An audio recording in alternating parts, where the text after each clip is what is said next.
Yeah. Okay, good. Well, it's good to see you. Yeah, likewise. Hi, Gary. Thank you. Hey, John, how are you? Okay, how are you? Pretty good. Out of self-isolation. Well, out of quarantine anyway. I'm sorry. Hold on one second. I'll be there. Sure. Just getting set up. Hi, John. Hi, Joe. Where is it? Gallery view. Lilian. And Wayne here. Okay. And you've met Carrie? I did. Just now, yes. Right. And Leanne and Lane. Yeah. It's, what is the time there? It must be about 9 in the morning. In Australia, yes, it is. Nice sunny day. Right. Okay. Well, we're almost ready to start.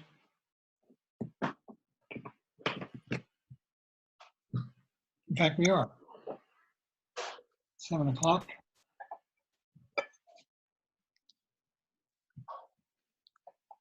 So I'm going to put some chants up on the screen.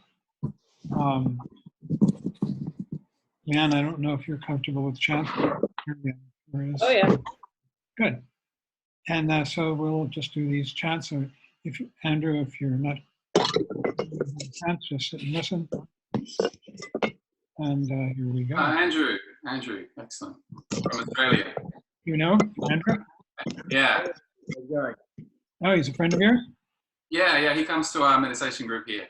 Oh, wonderful. Yeah. Nice to meet you, Andrew. Ah, thank you. Pleased to be here. Ah. There you go. I'm real. How's it going? Hi, Tim. Hi. Donovan. Donovan. Hey, Hi. Don. How you guys doing? Maybe we'll wait 5 minutes. Okay. Okay? Just people are arriving.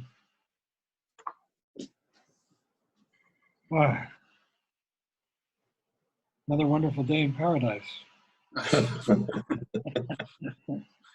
was Yeah. thinking, however, so many generations have had to go through one version of what we're going through now or another. I mean, for 100 years ago, it was the First World War. Then it was the Great Depression. I mean, it changed the world, each one of these events, more or less. Great Depression hit the whole world. Right. Viruses. And then Second World War, which hit most of the world, a lot of it, huge portion of the population, changed everybody's lives, utterly. And now we're having the coronavirus. Interesting, huh? Yeah. I was thinking about how now the common wisdom is that it was the meteor strike that killed the dinosaurs. Oh boy. Well, it's interesting, John, that a lot of what you just described had different parts of the world divided against one another. And at the moment, we're all sort of together against something that we don't have any control over. So that's fun and new. Well, Great Depression probably was, it split the rich from the poor. For sure, yes. Yeah. Now, this is a great leveler, isn't it? This is. It seems so to me. Prince Charles has it, right? Yeah, I Yeah. think he's just out of isolation, I think. Is he? And Boris Johnson, the UK Prime Minister, has it too. Right. So, No one is immune yet. yeah. I just learned a singer of whom I've been a fan for some years, John Prine, for those of you who know who he is. Oh, yeah. Yeah, he's in critical condition. Oh, my God. Yeah, I think we heard about that yesterday. Yeah, was it yesterday? I heard about it today. Yeah. Is that the person you mentioned, Rich? Yeah, that's him. Yep. I saw something on the New York Times digest that I get in the morning, which I thought was interesting in terms of like what we see depends on where we place our attention, because they said that the fatality rate they think is around 1%, which means most of the people who get it will not die. But the news is very focused on everyone who is dying. And so I just find that to be kind of interesting. It's only 1%, because I mean, I remember a week or two ago, they were talking about having a 3% mortality rate. Maybe that's come down. But Yeah, 1% is still 1% is still 10 times greater than the flu, which kills 0.01%. Yeah. Absolutely. I don't mean to say that it's insignificant. I just mean to say that it's disproportionate in proportion to the way the news is treating it. That is true. Well, I know 2 people have died, so and I knew them personally, so that's more than enough, more than too much. That's too much for me. I couldn't agree more, Joe. Sorry to hear that. Me too, Joe. Look, thankfully, there haven't been any more since then. So, I read an interesting article about how Iceland is testing everybody, regardless of whether they're showing symptoms. And so far, the results of their test show that about 50% of people who test positive show 0 symptoms. Wow, that's high. That's amazing. That's surprising. yeah, we have to remember it's not the bubonic plague. You know, it's most of us will get it, and some of us won't even know we have it. Right.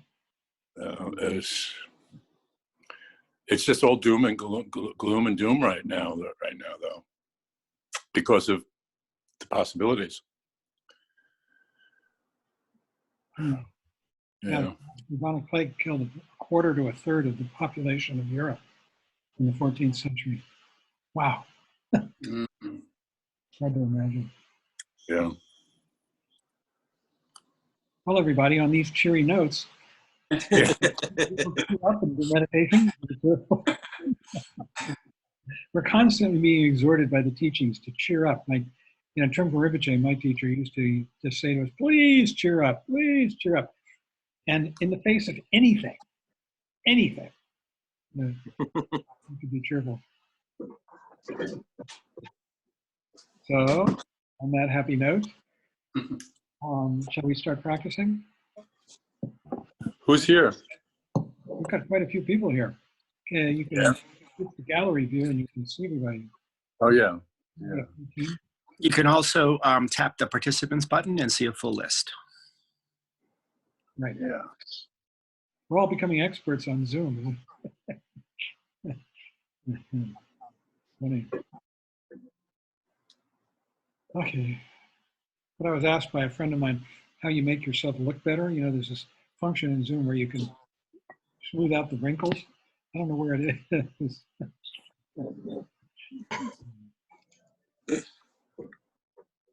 Okay. I'll start, and I'm going to put the chants up on the screen. I can do this without using my glasses. So. While you're doing that, John, in settings, you can go to settings and touch up my appearance, and it smooths you out. Is it in settings? I couldn't find it. Yeah, go to more and then settings. Okay. Meeting settings. And then touch up my appearance. I'll touch up your appearance? You want me to do that for you? Okay. No, I've already done it. Oh, okay. Maybe I'll switch it back. All right, here we go, friends. Here we go.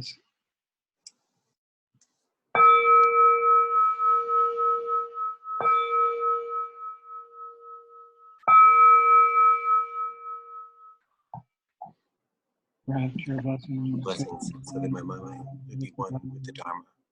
Grant your Grant blessings. your blessings, so that the Dharma may progress along the path. Grant your blessings, so the path may clarify confusion. Grant your blessings, so that confusion may dawn as wisdom. In the northwest of the land of Udayawa, when a blooming lotus flower You have You've attained attained the supreme wondrous city. You You are in are Padmakara, surrounded by your retinue of many dakinis. You practice following your example. Please approach and grant your blessing. Guru Padma Siddhi.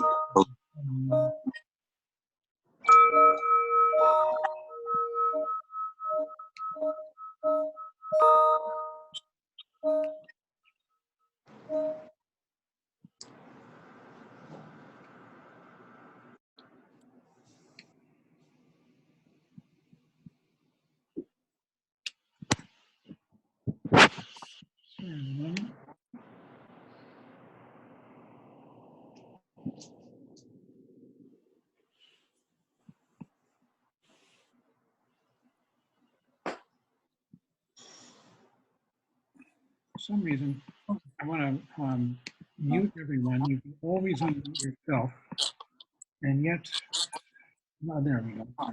So everyone's going to be muted just because we don't know when we're not aware when we're making noise, including me. And but you can unmute yourself at will either by clicking on the picture of the microphone with the red line through it, or simply by pressing the space bar if you have a computer and holding it down, and you will be unmuted as long as you hold it down. Okay, so let's take a good posture to start out, which means primarily having a straight spine. Check your body for tension, especially your lower belly, the back, neck, shoulders, your face. You often hold tension in the cheeks, around the eyes, mouth, and the forehead. And take a deep breath and exhale.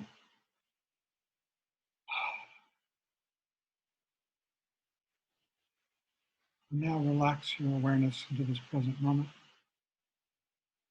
You're doing Vipassana meditation, so your eyes are open. Your gaze is relaxed, but not swimming, just very natural.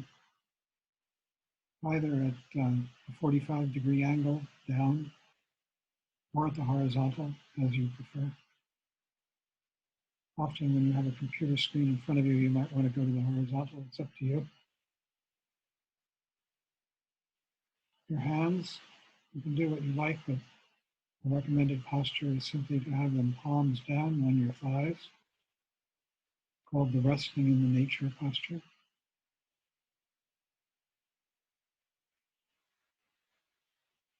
And your awareness is relaxed here in this present moment, this space, this room. And in this space, objects of perception are appearing and disappearing in the moment. These words that you happen to be looking at in one instant and then the next.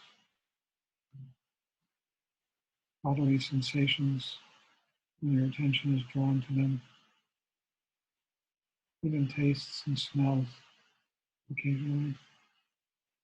And of course, mental events, thoughts and emotions, rising and passing away in this present moment, like images in a mirror,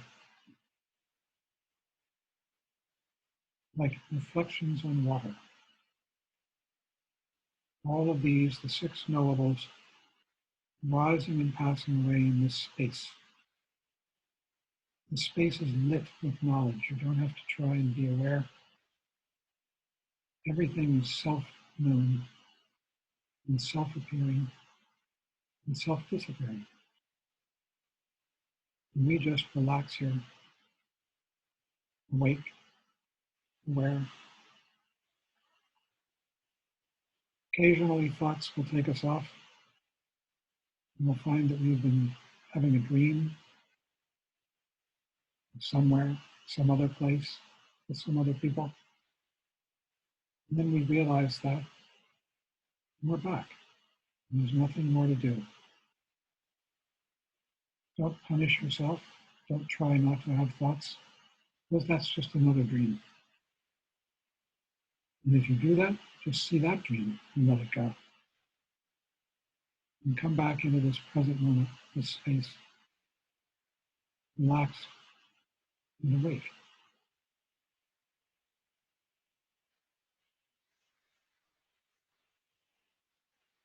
And then never departing from this space, you become aware of the breath as it rises up in your body, exits through either your nose or your mouth, as you prefer. You imagine it, you visualize it going out into the space, dissolving as it goes. You become the breath. And as the breath goes out and dissolves, your awareness is just right here. And at the end of the out breath, slight pause.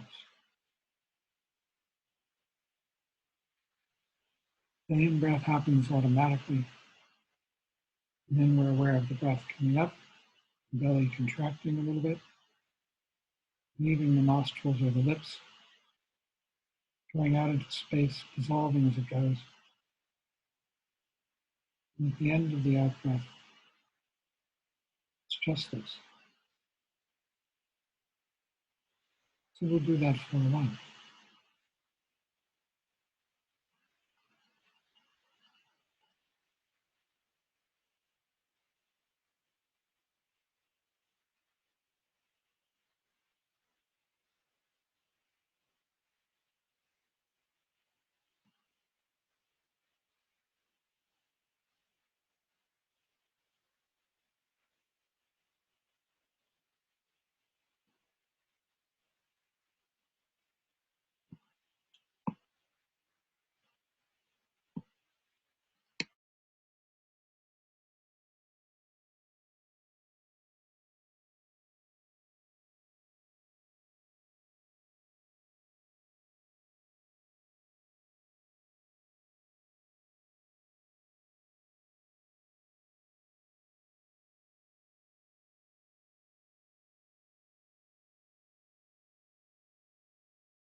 So see whatever you're thinking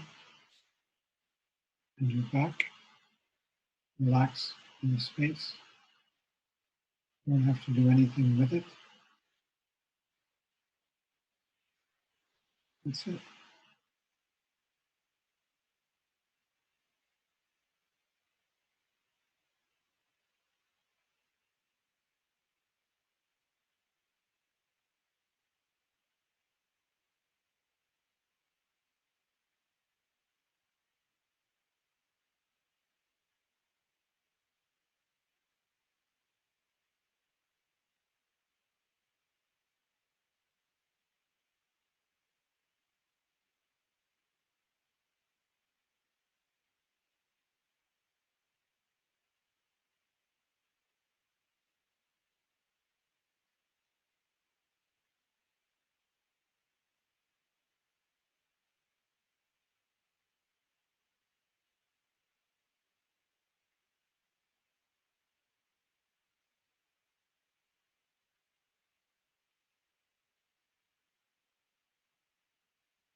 So if you're thinking, just see it.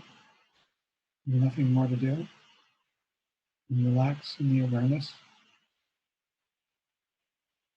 Thoughts come and go. And the awareness just rests here.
To see whatever you're thinking, the mind is back here, resting in the space, awake, aware, nothing to do.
We'll take a short break if you need to use the bathroom or anything, and we'll resume in a couple of minutes.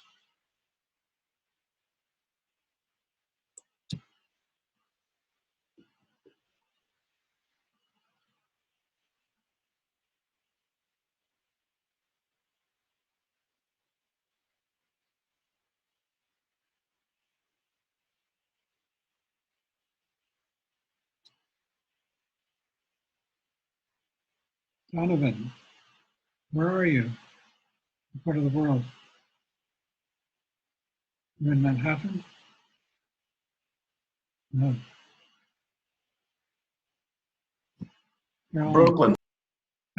Brooklyn. Yeah. Okay. Yeah. Where are you, by the way? I'm in Manhattan. I'm in Stuyvesant Town. Okay, just over the train. Yeah, Yeah, just on the L train. quick ride over. Mhm. Nice to meet you. Likewise, once again, it's good to be here. Yeah, nice to see you again. And everybody.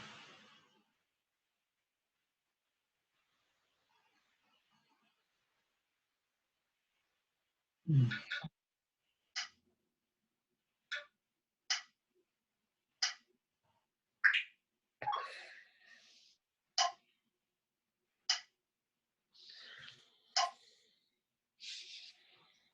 I'd like to ask everyone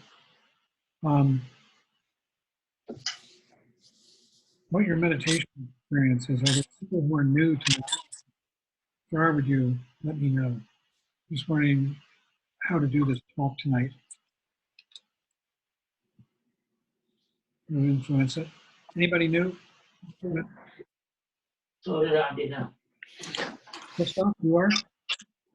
I'm from New York, and this was my first experience with having a meditation with you for 30 minutes, and actually my first meditation. And yeah, I feel very, very relaxed. And when you said it's like, don't judge you and just leave your thoughts, it really felt wonderful. And through this, I did my first meditation. Also, I shouldn't say it or something, but I'm quite impressed that I could do it, or that I have a spirits in me. And sometimes I struggle in life, I guess like everybody, or that you get angry about things where you ask yourself why you get angry. And those thoughts came up, and it went away. It was quite nice. Great, thank you.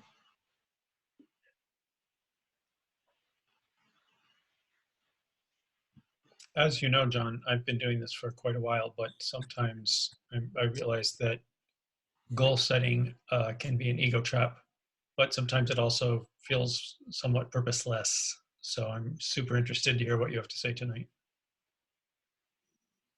Purposeless.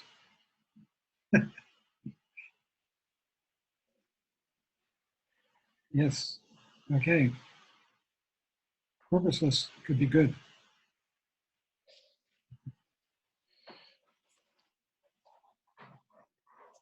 Okay, well, let's start. Let's start with a bow. Hi there. Hi, Jackie. What's your daughter's name? Oh, wait a second. I'll do it. What's your daughter's name? There we go. Hi, everyone. This is Mari. Hi, Laurie. Say hi to everyone. Hey. Hi. Hi. Hi. I'll turn off the camera if she starts bopping around and gets distracted. Okay. So let's start with the bow. Okay.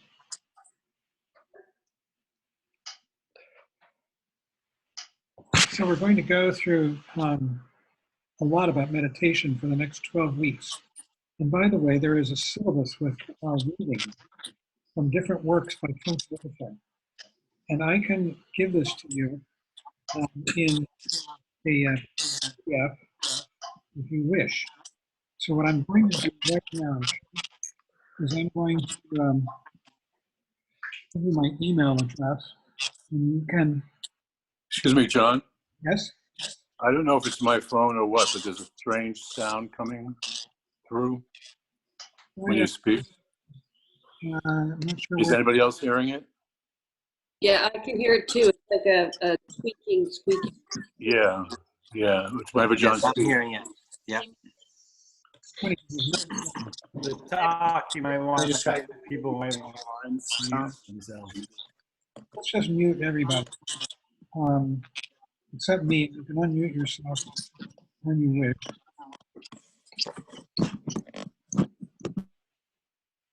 There, I think that's better, right? Yeah. Okay. So if you're going to speak, you can raise your hand. I'll call on you, or you can just unmute your mic and talk. And what I want to do is give you my email address, which I'm going to do right now. It's jjoebaker@gmail.com. And what I'd like you to do, if you wish to have these readings, they're readings for the next, oops.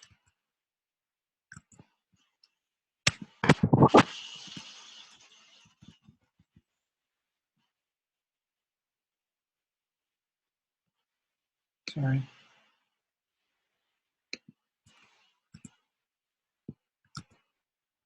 Readings for the next 11 weeks, and they're in a PDF. And if you email me and just say that you want them, I'll send you the email, send you the readings. I'll have your email and do that. So tonight we're going to start by just going over the basics of meditation. Although I sent out a reading. Ironically, it was from Trungpa Rinpoche's first book ever published in the West, called Meditation in Action. It was from the last chapter on meditation. And I just thought it was particularly terrific and helpful. And so I sent it out to all of you. Well, I sent it out to everyone on their New York Buddha Dharma list. If you didn't get it, also email me that and I'll let you know.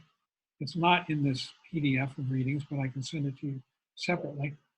And I thought it was particularly knockout, really, really helpful. And I'm going to talk about it tonight. So I'm going to go rather rapidly through the basics of meditation instruction. He starts out in readings for tonight, which none of you have because nobody's asked for them yet, talking about your attitude, and that your attitude needs to develop into, as you go along, appreciation and trust in the activity of meditation itself. Appreciation for its wisdom, its effect, its verity, the fact that it's true, and that you can trust it, you can rely upon it to help you come to a state of truth, solidity, sanity, whatever you want to call it, good place. So every time you take your seat, meditate, you do it with an attitude of appreciation.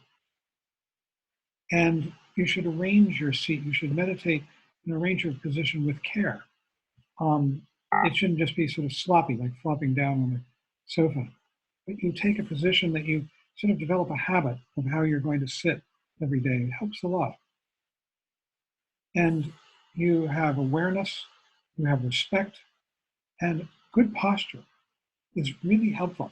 It's funny, but when you have a straight spine, most importantly of all, it gives you a sort of a posture of dignity, of awake quality, of upliftedness, and it can actually, your mind will follow your posture to some extent. So here you are, you're straight, you're upright.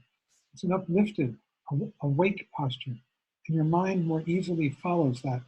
Mind follows your body. You know, if you sit like this, you know, looks sad and complainatory, and your mind might tend more in that direction. So we take a very alert, erect posture. Whether you're sitting on a chair or on a cushion on the floor, it's fine. Cushion on the floor is, I find, preferable, and I think Trungpa Rinpoche did. You feel like you're sort of more connected to earth. But for many of us, like me, oftentimes sitting in a chair is what has to happen because of physical constraints and other things. And that's fine too. When you sit in a chair, the main thing is to have your feet flat on the floor. If the legs are not long enough to reach the floor, then you put something under your feet so that your soles of your feet are flat. Your knees, whether you're sitting in a chair or on a cushion, should be no higher than, preferably lower than, your hips. Just creates a better body dynamic. If your knees are higher than your hips, you tend to feel like you're leaning backwards. You have to strain to stay upright. You should have a straight back, slightly concave lower back, meaning slightly curved, your lower back. You relax your belly and you tuck your chin just a little bit. That helps you straighten your spine if you tuck your chin, because it points the top of your head, the fontanelle, up toward the ceiling. And Trungpa Rinpoche used to call this good head and shoulders. And that's something you can do as you walk down the street, to have good head and shoulders, so that we're not slumping our way down the streets. You place your hands lightly, palms down on your thighs. This is called mind relaxing posture. And the gaze, he said in this chapter, that I'm going to send you if you wish, combines humility and positive pride, if you can imagine that. The gaze should be somewhat soft and either down about 6 feet in front of you, that's what's commonly recommended, or at the horizontal, especially with Vipassana. While preparing for meditation and action, we often raise our gaze to the horizontal. And I do it here because I lower it, I'm looking at the computer screen, and I raise it up so that I'm not distracted by being curious about all the people on the computer screen. Your mouth and tongue. Your lips can be slightly parted as though you were saying ah, like this. And notice that the Buddha, when you see statues of the Buddha, his lips are slightly parted. It's not essential. If you do part your lips slightly like that, you'll want to place your tongue on the palate, just behind the front teeth. And that helps you prevent over salivating. Personally, I sit with my mouth closed, but it's up to you. And you relax your whole face and your jaw. You are breathing through your mouth or your nostrils. Some people even do both, that's fine. Shallow or deep, doesn't matter. If you've just climbed a flight of stairs, you'll be breathing deeply, rapidly, fine. After you've been sitting for a while, your breathing might become very shallow, fine.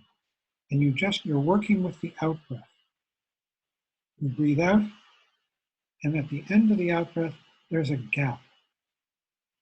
You're not doing anything. There's just awareness here. In fact, this is a place where you can begin to experience emptiness, shunyata. Out-breath, the breath goes out, it literally dissolves into the space, and at the end of the out-breath, there's a gap. And then without extra effort, you'll breathe in naturally. Our awareness is not really on the in-breath, we're working with the out-breath. But sometimes if you tell a person, don't be aware of the in-breath, it's like saying, don't think about a pink elephant. So don't worry about it if you are aware of the in-breath. But what we're doing is we're going out, and there's a reason for that. You see, the idea of this meditation is that you become the breath, you identify with the breath. What does that mean? When you're not identifying with the breath, there are two. There's the breath, and there's me watching. And me saying, now I'm doing it, now I'm not, this is good, this is bad. What you want to do is to let go of that commentator. Rinpoche used to call him the hitchhiker. It's the watcher. It's there along for a ride. And you don't need that person, him or her. I always imagine that voice as a parrot wearing a Keystone Cop hat sitting on my shoulder saying, "Oh, that's good. Oh, that's bad." You know? So you become the breath, meaning there's only the breath. The breath goes out, dissolves, and then there's a gap. Just whatever it is, it's really indescribable. You can describe it in words, and then you mimic it. I can say, you go out, and then you're just here. And then you might have a watcher thinking, am I here? Am I not here? And I don't want that. You go out, let go. I like pause. You go out, and at the end of the out breath, before you breathe in, you take an extra second, not enough to make you out of breath. Out breath, dissolve, slight pause. And then in, out. With thoughts, this is really what I want to spend the time on today because this is so profound, actually, in the meditation. I'll just cover a couple of other points before we get to that. Aches and pains, when they come up, you can regard them as thought patterns and label them thinking, or not, but don't torture yourself and don't hurt yourself. And on the other hand, it can be very entertaining. And sometimes it's more mental, so you can play with it to see. But don't go too far. This isn't an exercise in heroism. That's a complicating factor you don't want to get into. Group sitting is great, like what we did. It encourages you. It's very helpful to get you to sit. The hardest part of meditation practice is just getting your butt down on the seat, the cushion, the meditation cushion, the chair, whatever you're going to sit on. And there's a reason for that. And the reason is that we are so caught up in our anxious, forward-leaning thoughts. Again, Trungpa Rinpoche called it neurotic speed. It's as though you're in a forward lean with your feet moving underneath you. We get up in the morning, we start thinking, what do I have to do today? I have a cup of coffee, check my email. Oh, I got an appointment at 10, and we're off and running. And the hardest part of meditation is to cut that speed and do nothing, which is what meditation is. You're going to sit and watch your breath of all things. So anything you can do to get yourself to do that is all to the good. Group sitting is very helpful. It's very encouraging to have other people around. And there's a lot of group sitting on meditation. Some of us here are doing it together in the morning, but there are many groups that are meeting for group meditation online now with Zoom.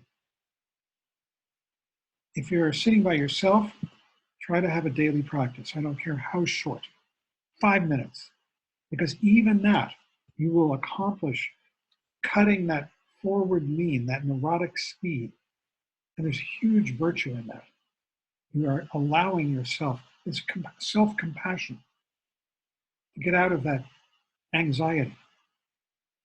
And it's also the meditation, even if it's 5 minutes, the cumulative effect is there.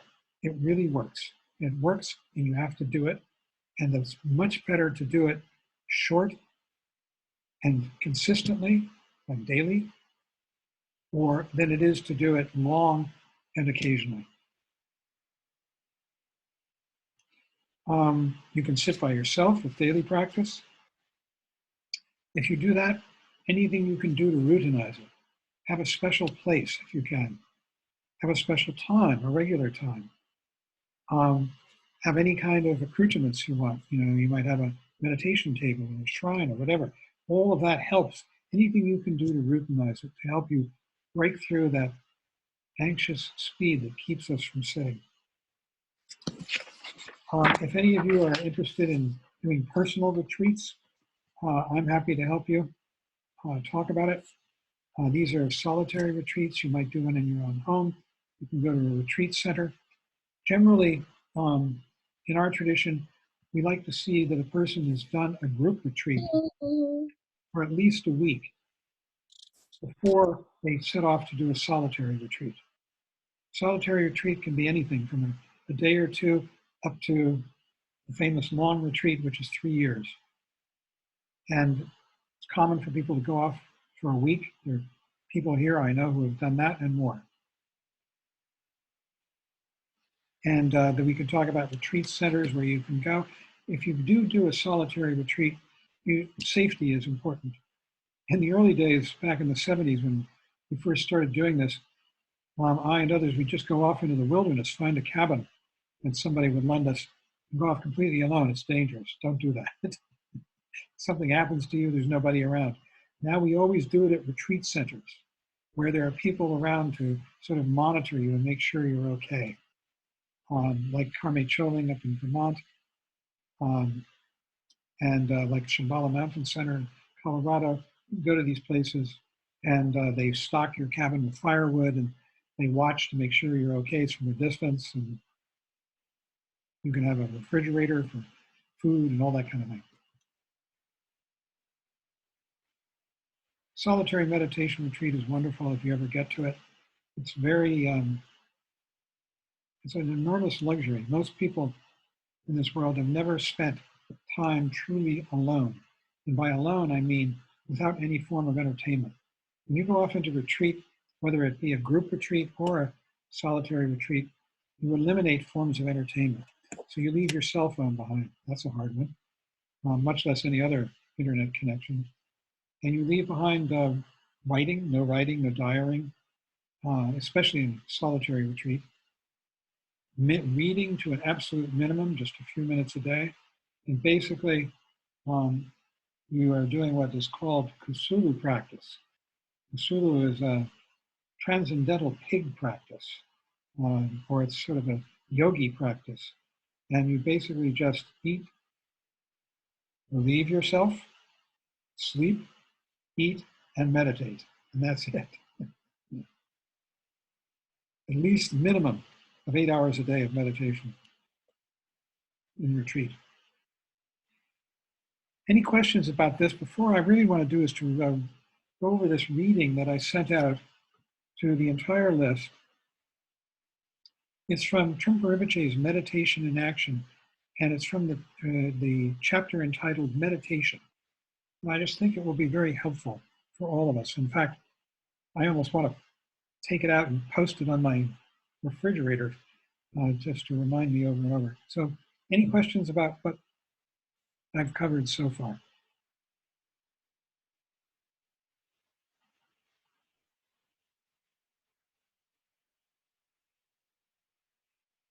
I went through it rather rapidly because everybody, but Christoph seems to be an experienced meditator. And Christoph, I'm happy to talk with you one-on-one to help you get meditation under your belt. I'm more familiar with it if you wish. You can just email me and we'll have an exchange. And then we'll make time to speak. So I'm going to read this and stop in places because I think this is just, I find it to be so pure gold. Oh, and somebody's, okay. I'm going to go. Bye, Carrie.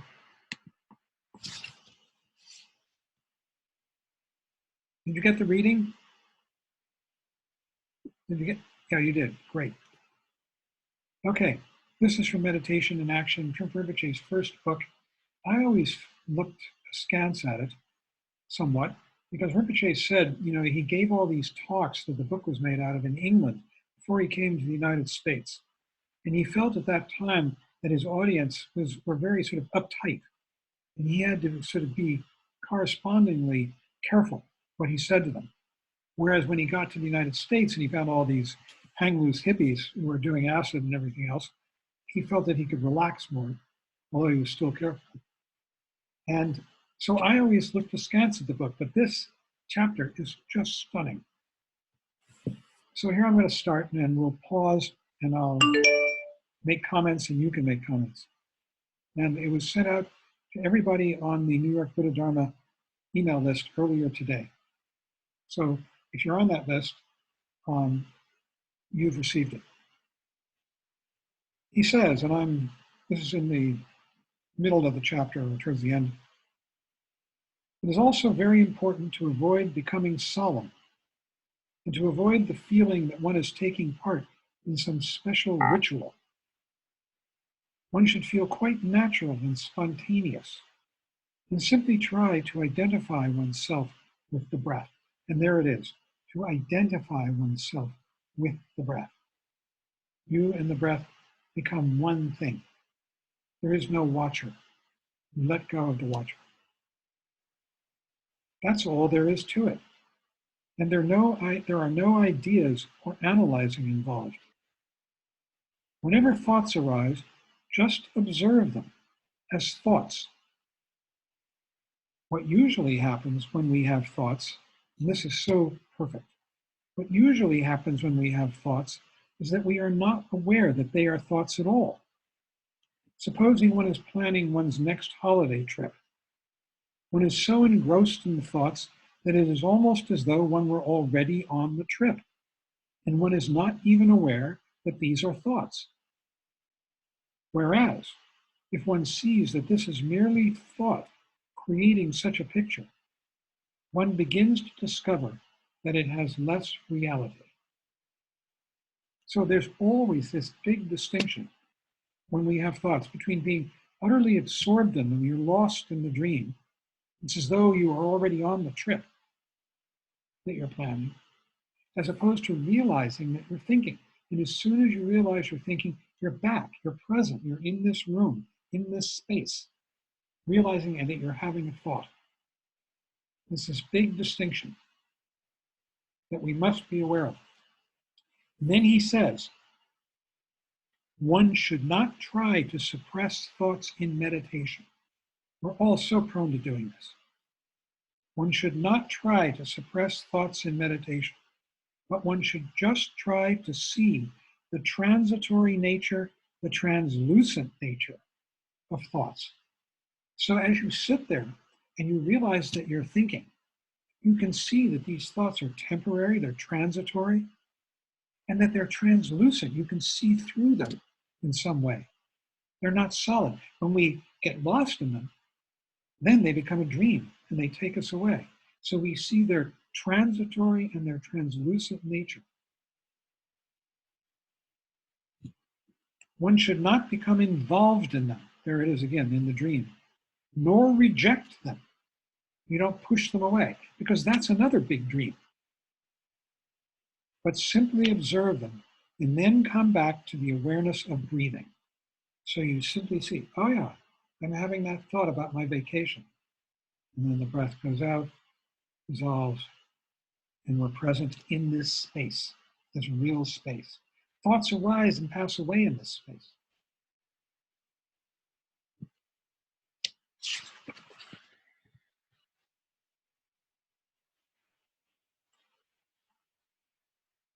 He says the whole point is to cultivate the acceptance of everything. So one should not discriminate or become involved in any kind of struggle. Now that doesn't mean if you see your child reaching for the rat poison that you don't do anything. Of course you do.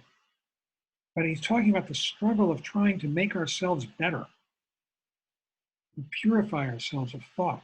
That's the struggle that we're eliminating. Any comments or questions up to this point? I feel like this is gold, this instruction.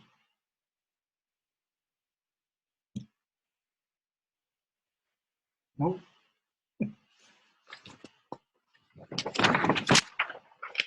Okay, a little more. That is the basic meditation technique, and it is quite simple and direct. There should be no deliberate effort, no attempt to control, and no attempt to be peaceful. And that's pretty much it. So we can have a discussion if you like about any part of this. Now, why don't I take everybody off mute? Okay.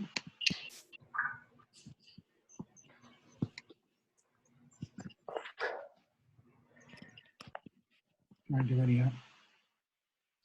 If you mute yourself, that overrides anything I do. In fact, you mute or unmute yourself.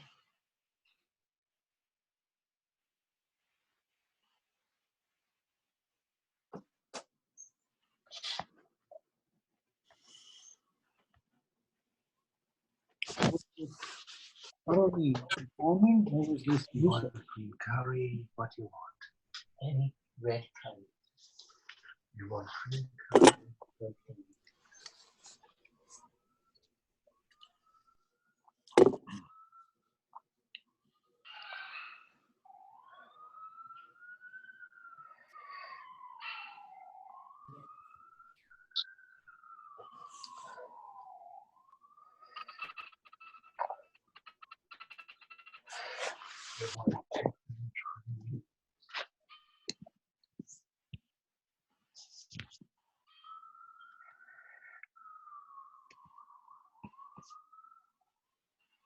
Do meditation.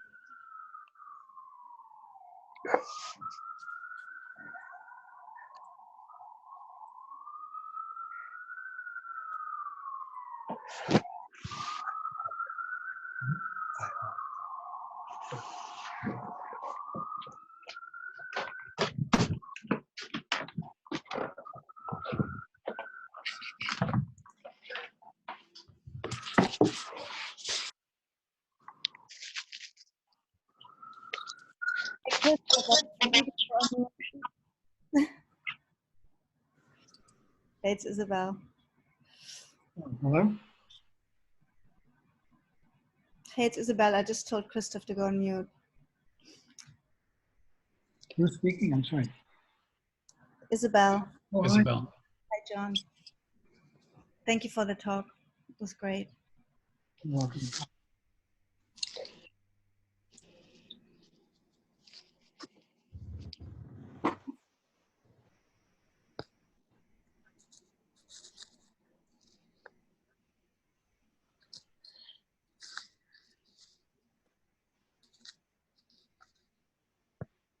Well, folks.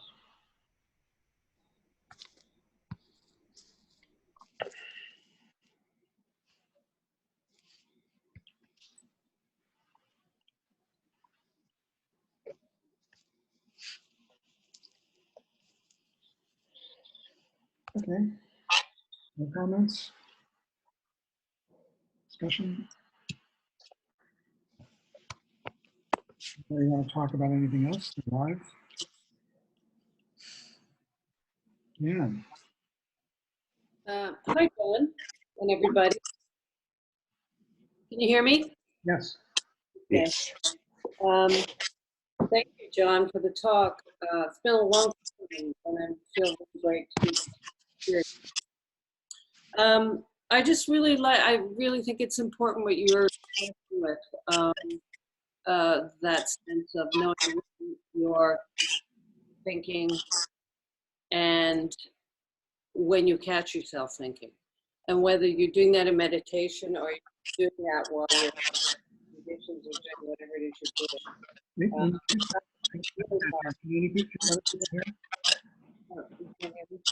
A lot of Everybody needs to mute themselves, except whoever's speaking. Because Okay. we're picking up weird noise. Okay. Is That's better. that good? That's good. Much better. Yeah, we have to, unfortunately, Yeah, Zoom. there was Yeah. a lot of background, Right. so this is easier.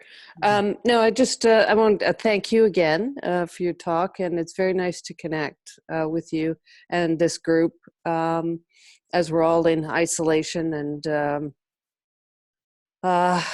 connecting to practice. But I think it's just I just like to say that I needed the reminder all the time that the thinking mind is operating,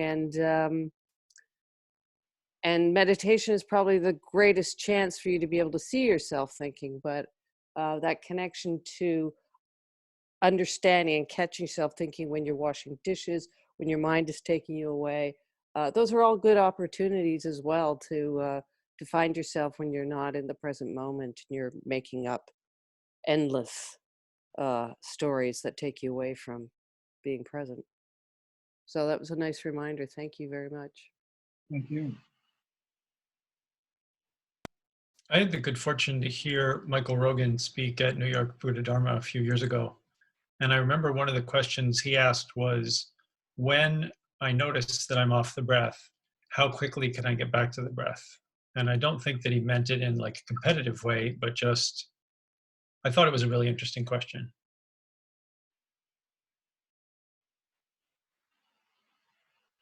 Why? Explain more. Well, the instructions you read, it seems like as soon as I realize I've been away, then I'm already back. But he still asked the question. Okay. Yeah, I think you are already back. The breath is great. It helps us. But what it's really doing is directing us into the space of awareness. This room is full of space. And in that space, the six knowables are arising and passing away momentarily, every moment. We think this table's here ongoing, but my perception of this table is momentary. You know, now I see it, now I'm looking at you. And these things are arising and passing away in the moment. And so as soon as we realize that we're thinking, lost in a dream, then you're back in this space. The space is everything. It's yin in Tibetan, it's dhatu in Sanskrit. It's the Dharma dhatu. The Dharma dhatu is another name for reality. And when it refers to the Dharma dhatu is the sort of cornucopia aspect of reality. That out of space, everything is constantly arising and passing away back into it. And this space, one of its primary characteristics, beside the fact that it's productive of the phenomenal world, all the phenomena, is that it is one with knowledge, with rikpa, with wisdom. There is no knower and known. That's a myth. That's a construct of thought.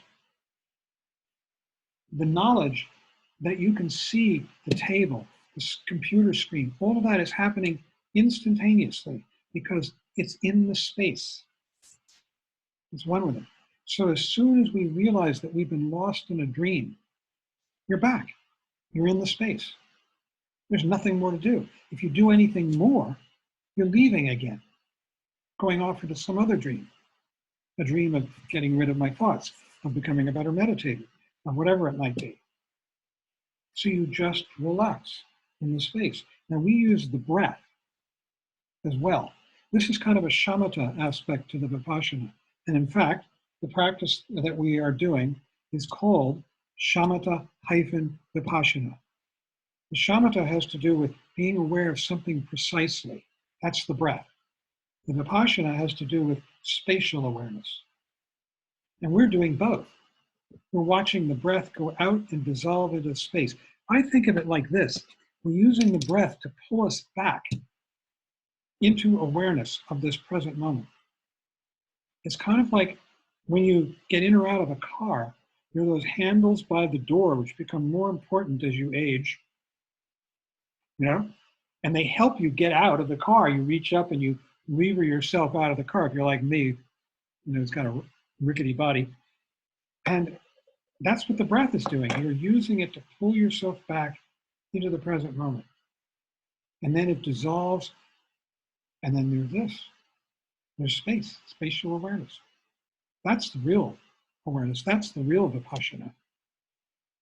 Vipassana is the ultimate practice. It will take you all the way to the very end of the path.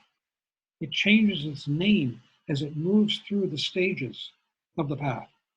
And it becomes vipassana becomes called shunyata meditation. It becomes called mahamudra meditation. It turns into trekchit, which is dzogchen meditation. And it's the same exact practice, resting in space. What changes is how deeply it goes and how the world is seen differently through that deepening, clarifying lens.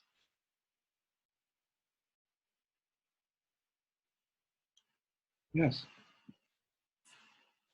Hey, John. So you said that breath is a tool, right, to come back to the present moment.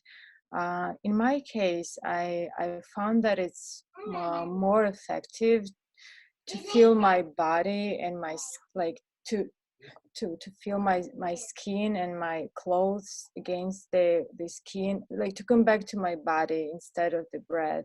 I find it more effective, and it really brings me back to the present moment and the environment. I don't know, what do you think about it? I think it sounds fine. As long as it's bringing you back into this open, spatial, non-referential awareness. It's not an I-other awareness of the present moment. It's just this, as it is, without effort. The breath goes out, it dissolves, you dissolve with it.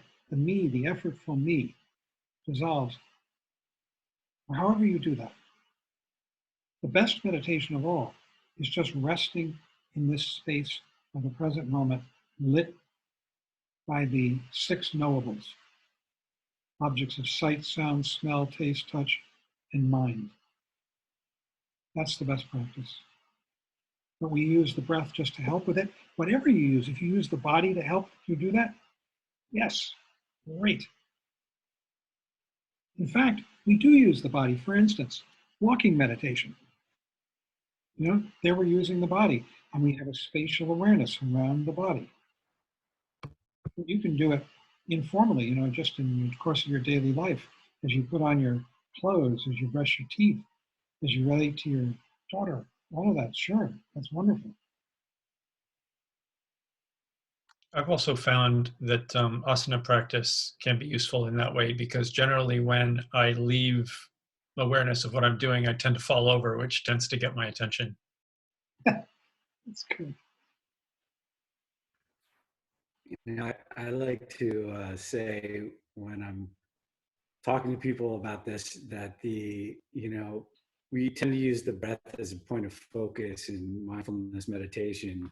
So on the shamatha side of things, and we tend to think of it as sort of separately from the other senses, right? But really, when we're focusing on the breath, we're really just focusing on the body. So like if you're focusing on the feel of your breath, you're really just experiencing that feel sense, and that's the way we experience the present, is through the sense feeling. So through your body, through your sight and your hearing and your taste and your touch, your smell.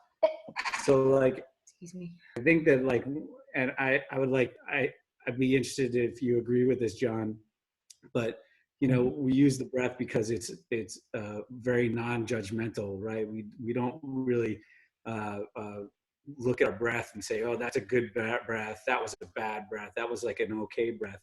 It's just always happening in the present, and it's very easy to kind of anchor us there. But I think any of the senses can help bring us back to that presence. So whether it's the feeling of your body against the clothes, or it's what you're seeing in front of you, anything that brings you back to the present is like a good form of shamatha. Well said. Thank you. I mean, the breath in this chapter, there's reading, you said,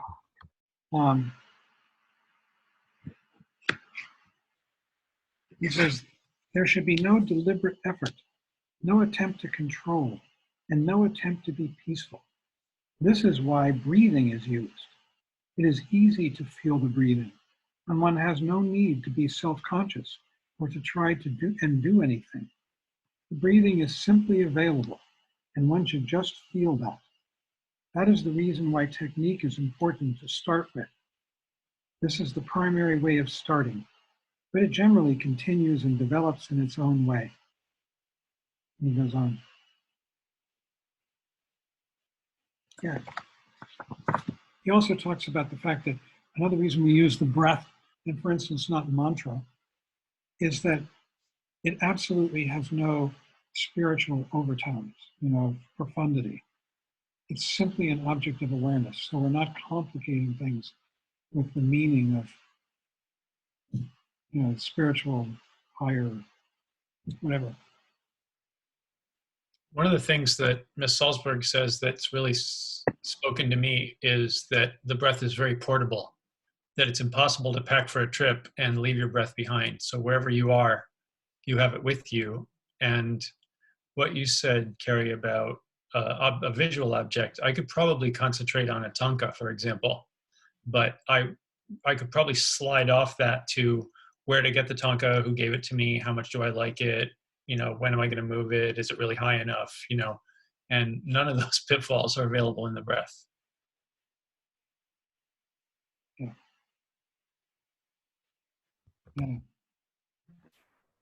Hey, I do have another question, if you don't mind, John. I know you've been, and this would go for anybody who's been meditating for a really long time.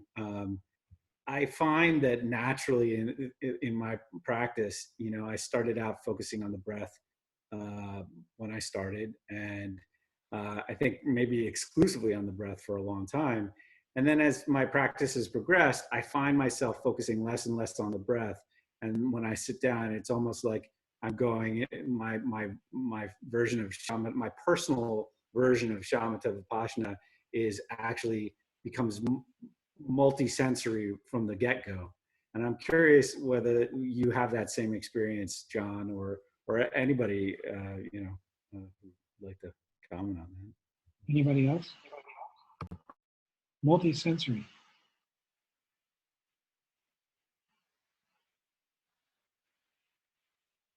I think with time, Carrie, my experience has been that my sense of thoughts arising comes more quickly. Like when I first started focusing on the breath, I was like, oh, this thought experience is not as much of a given as I thought. And so when I sit down, sometimes right away I'll be like, oh, there I'm thinking. It seems to come more easily, I guess. I find that one of the things that happens is the expression of resting in centerless space you find somewhere in different places in the teachings. And I'm finding that simply being aware of thoughts and without judgment brings that feeling of the lack of center, the lack of doer. And I'm always suspicious of it because who's noticing that? Maybe it's another center.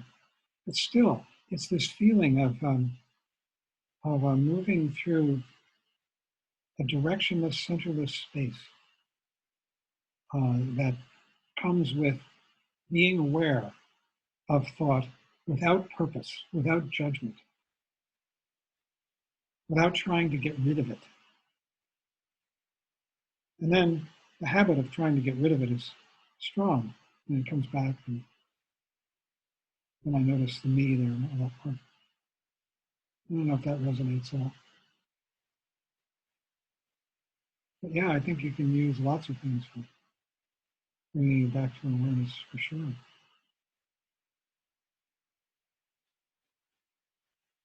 Awareness of the body. I find I'm most aware when, like CT was saying, with multisensory, when I'm hearing the sounds out the window and I'm hearing somebody in the hallway, or I'm feeling a breath, a breeze on my face. I feel much more centered and present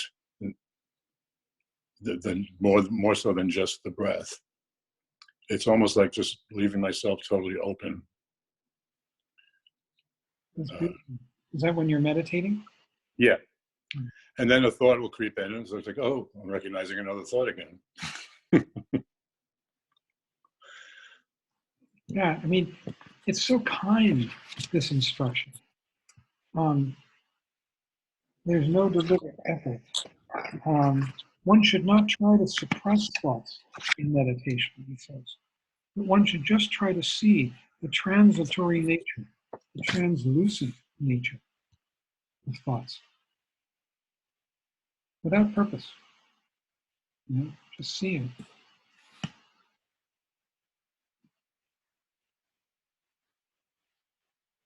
Yeah.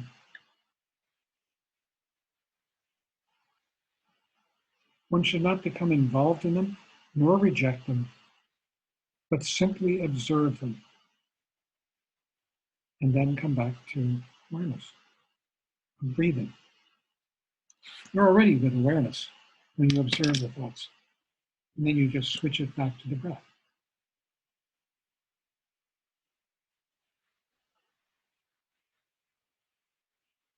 I think it's so important. We're so hard on ourselves when these 5 ends, you know, in terms of how I treat myself as a meditator and my thoughts. John, going back to breathing, so in Rinpoche's readings, it says that we should focus on out breath and disregard the in breath. So when I'm practicing, I really find it difficult to focusing only on the out breath, because like it happens automatically that if I'm focusing on out breath, I'm focused on in breath too.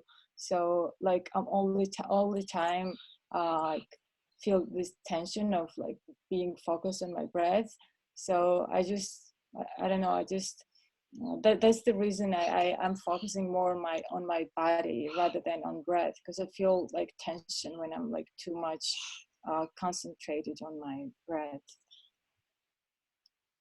I don't know, maybe other people can contribute too to this, but I find if I try not to be aware of the in-breath, that's a real problem. But rather, if I just work, you see, the whole point of working with the out-breath is that it diffuses the I-ness.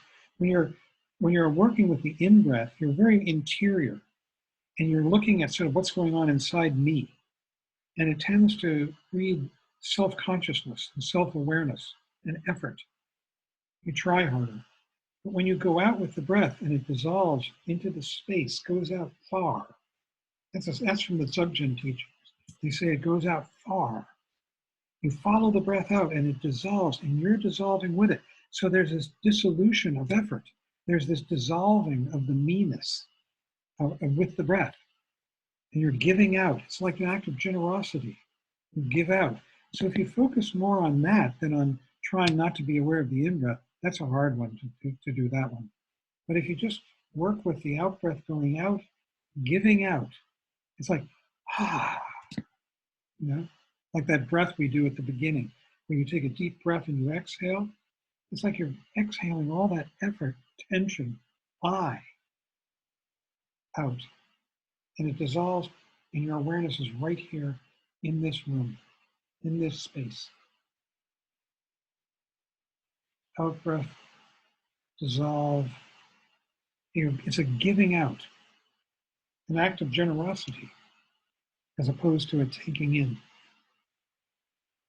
Thanks, that really helps. That's a really good point, John. I mean, I can get a hold on the in-breath. When I hold my breath, I mean, I can choose not to breathe when the breath is out. But when it's going out, there's nothing to grab onto because it's going. And when it's coming in, then I can grab it. Thank you. It's good. It's good. We're our own scientists here, figuring things out. Hi, Nancy.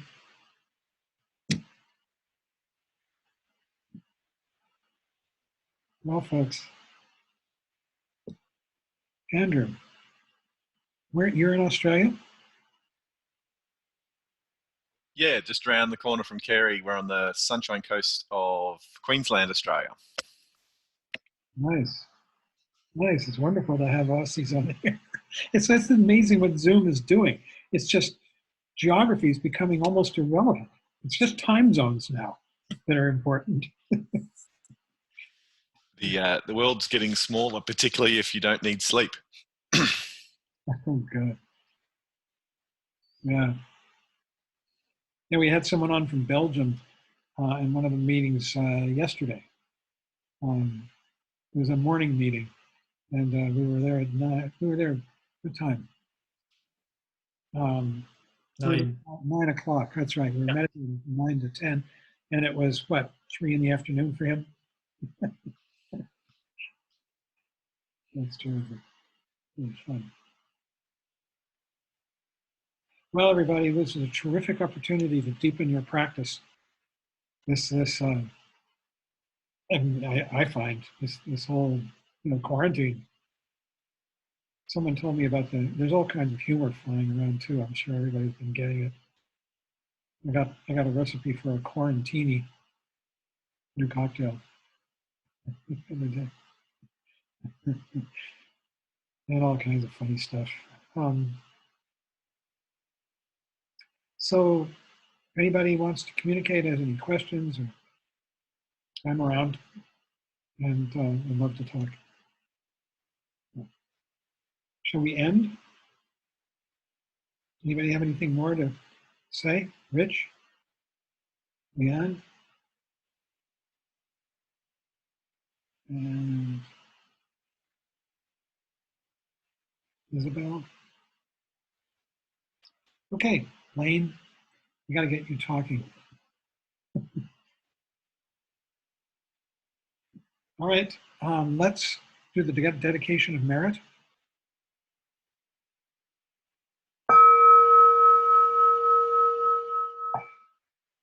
By this merit, may all attain omniscience. May it defeat the enemy wrongdoing. From the stormy waves of birth, old age, sickness, and death. From the ocean of samsara, may I free all beings. By the confidence of the golden sun of the great east, may the lotus garden of the Rigdon's wisdom bloom. May the dark ignorance of sentient beings be dispelled. May all beings enjoy profound, brilliant glory.